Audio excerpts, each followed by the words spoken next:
ఈరోజు మనము రామానాయుడుపల్లి మరిపాడు గ్రామంకి మన డిపార్ట్మెంట్ తరఫున ఏపీఎఫ్ఆర్ రిజిస్ట్రేషన్స్ అంటే ఆంధ్రప్రదేశ్ ఫార్మర్ రిజిస్ట్రీ అని చెప్పేసి ఈరోజు మనకి ప్రతి రైతుకి ఒక విశిష్ట సంఖ్య అనేది ఉండాలి. ఆ విశిష్ట సంఖ్య ఉంటేనే మనకి రేపు పిఎం కిసాన్ కానీ అన్నదాత సుఖీభావ్ కానీ పడే అవకాశాలు ఉన్నాయి.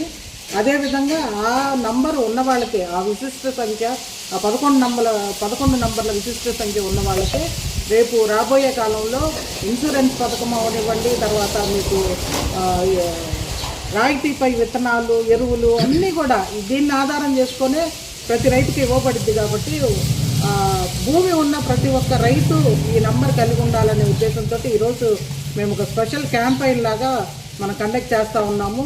లాస్ట్ ఇయర్ మనము ఒక 3 నెలలు చేశాము. అప్పుడు 1,76,000 మంది రైతులు మనకి నమోదు చేయడం జరిగింది. ఇంకా మన నెల్లూరు జిల్లాలో దాదాపు 1,00,000 మంది రైతులు ఇంకా చేయించుకోవాల్సిన వాళ్ళు ఉన్నారు. పిఎం కిసాన్ పడతానే ఇంకా కూడా చాలామంది ఇది చేయించుకోలేదు ఈ విశిష్ట సంఖ్యని.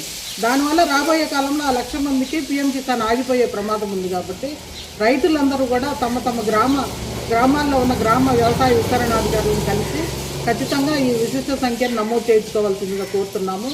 అదేవిధంగా ఈ క్రాప్ బుకింగ్ కూడా ఈరోజు మనకి రైతు ప్రొక్యూర్మెంట్లోకి వచ్చి రైతు గవర్నమెంట్కి మనకి బియ్యము అమ్ముకోవాలి అంటే ఖచ్చితంగా మనకి ఈ క్రాప్ బుకింగ్ చేసుకోవాలి. ఈ క్రాప్ బుకింగ్ ఉంటేనే మనము ప్రొక్యూర్మెంట్లోకి తీసుకుంటారు రైతులు. కాబట్టి ఈ క్రాప్ బుకింగ్ కూడా రేపు 20వ తారీఖుతో ముగియబోతుంది. కాబట్టి అందరూ ఈ క్రాప్ బుకింగ్ చేసుకొని ఈకేవైసీ చేయించుకోవాల్సిందిగా మన రైతులందరినీ కోరుతున్నాము.